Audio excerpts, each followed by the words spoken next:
Good afternoon. We're going to cover here as an introduction to winch operations, right? Couple scenarios where we would use a winch on our wildland apparatus is for self-extrication. If we get stuck, creek bed, whatever the case, we need to get that apparatus moving due to fire hazards. We can use the winch for self-recovery. Another option that we have is, say we are coming across a path. We're segregated to that avenue of approach, but it's for some reason cut off by a fallen tree, maybe a down power pole, something to that effect. In similar fashion, we can use the winch cable in order to displace that object so we can proceed on through with whatever our assignment is. Now, to get started, a few things as far as safety. Whenever we're operating a winch, we want to make sure we have our wildland helmet on, appropriate eye protection, and some form of gloves for our protection of our hands. A couple other safety items we're going to use in this instance to get the most pull out of our winch, and in the safest fashion, we're going to use a snatch block. We're always going to use some sort of recovery rope around the object that we're either going to anchor to pull ourselves out, or the object that we're going to need to move in order to open our obstruction and be able to move forward. And the last piece is some form of a winch blanket that we're going to use at this hook point on the winch to ensure that if that cable breaks away, that this weight knocks that cable to the ground and doesn't create injury or worse to our firefighters. So for this first scenario, this here is going to be our log that we need to move.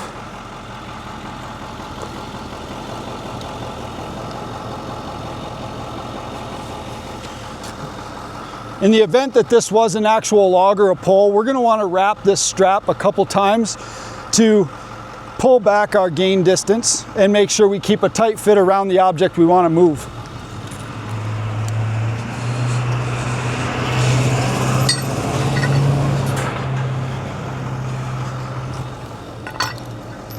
Our snatch block.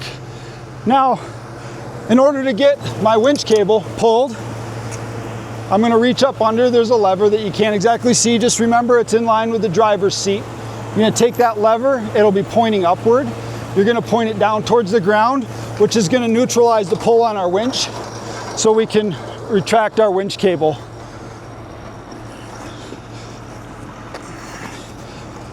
Hey Matt, do you want to give me a hand real quick? I'm going to hold this here. If you'll walk my hook underneath on the brush guard, there's a flat spot that should hook to.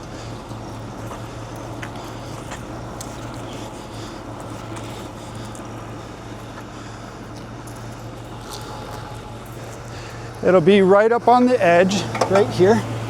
See right there? There you go. But hook it to the solid piece. To the front piece. Yep. Yep, just like that. Perfect.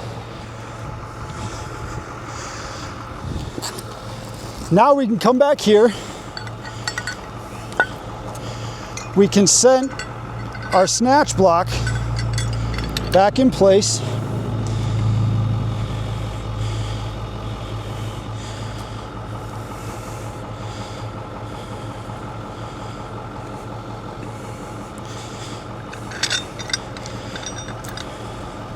We want to make sure and get both ends of our strap secured. Make sure our winch cables are not crossed. And then, as I stated with the winch blanket, we're going to come up to our hookup point and we're going to set that winch blanket in. Matt, if you would do me a favor, sir, put that in neutral and just keep your foot on the brake. Now with this particular winch, we have a couple options. We do have a winch plug that's set up in here where we can hook a plug-in winch controller, or we do have a wireless winch controller. The nice thing about the wireless winch controller is I can be sitting in the front seat. For self-recovery, I can mitigate the movement of the vehicle and still keep tension on my winch. In this instance, we're going to go ahead and use the wireless winch cable. A little button up here turns it on. We have our vehicle, or we have our log that needs to be moved. Come in, turn my brake, my neutral back to the engaged position, which is now going to engage my winch. We're going to get tension on it first.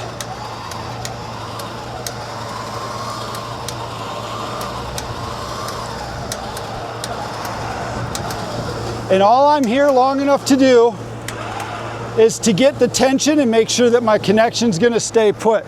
Once I have that tension, I'm going to move myself back to the nose of the vehicle where I have a safe location.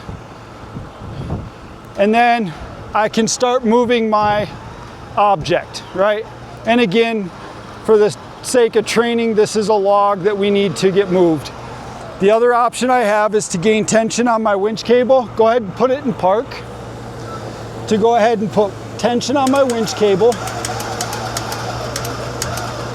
And then utilizing the vehicle's transmission and four-wheel drive, I can simply back up, dragging my object out of the way, and then I should be able to proceed on. Now, in reverse fashion, we're set up here.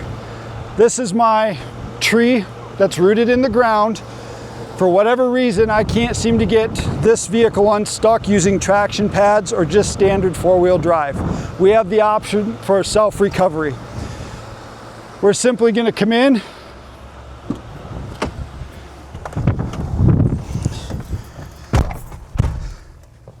now that we're in, our vehicle's in four-wheel drive, first approach I'm going to take is to simply put the apparatus in neutral.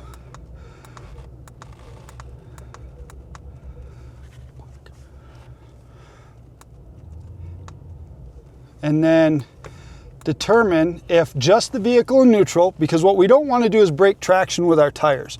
So if we can let the winch do the work and we're not buried adding additional weight, we can go ahead and rely on that double looped winch cable to try and get us to a point where we can get traction again.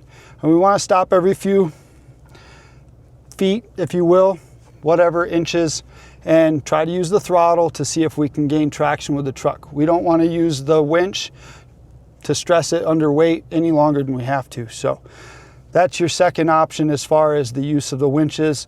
We do not do private party recovery unless authorized by the chief. These are simply tools that we can use to recover our vehicles when on the fire ground or to remove obstacles so that we can proceed on with assignments that are given.